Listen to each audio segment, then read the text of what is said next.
আসসালামু আলাইকুম বন্ধুরা, আপনারা দেখতে পাচ্ছেন যে আমার হাতে একটা 20 টাকার নোট।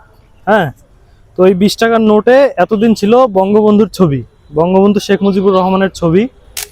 তো এতদিন আমরা যারা সাধারণ জনগণ, এদের মধ্যে কিছু সংখ্যক জনগণ আমরা চাচ্ছিলাম যে বঙ্গবন্ধুর ছবি টাকা থেকে সরানো হোক। হ্যাঁ, যখন আর কি শেখ হাসিনার পতন হয়, তারপরে আর কি এই চাহিদাটা আরো বাকি সবার মধ্যেই দেখা যায় যে না, বঙ্গবন্ধুর ছবি সরানো হোক। তো এখন প্রশ্ন হলো, বঙ্গবন্ধুর ছবি সরায়ে কিসের ছবি দিবে?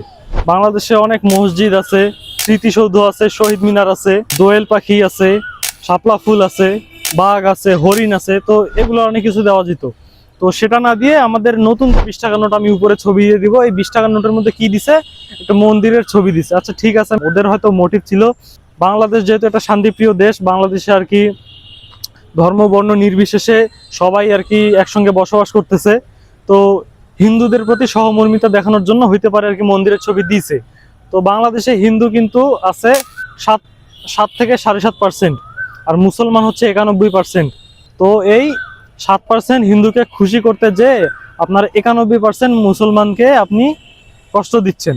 এটা একটা কষ্টই বলা যায়। আপনি একটা টাকার মধ্যে যদি আপনি মন্দিরের ছবি দেন, এতে মুসলমানরা মনে অবশ্যই কষ্ট পাবে।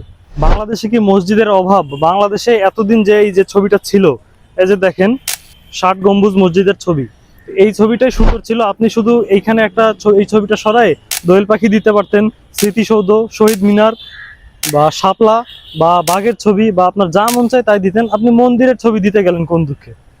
তো সর্বোপরি আমি একটাই কথা বলবো যে আপনারা সবাই এই 20 টাকার নোটকে বয়কট করবেন। আপনাদের আশেপাশে আপনাদেরকে যে কোনো দোকানদার, অটোওয়ালা, রিক্সাওয়ালা, বাসের কন্ডাক্টর, ট্রেনের টিটি, যে কেউ আপনাকে এই 20 টাকার নোট, মন্দিরের ছবিযুক্ত 20 টাকার নোট দিলে আপনারা বলবেন যে এই নোট আমরা নিব না, আমরা এই নোট বয়কট করছি। সবাই ভালো থাকবেন।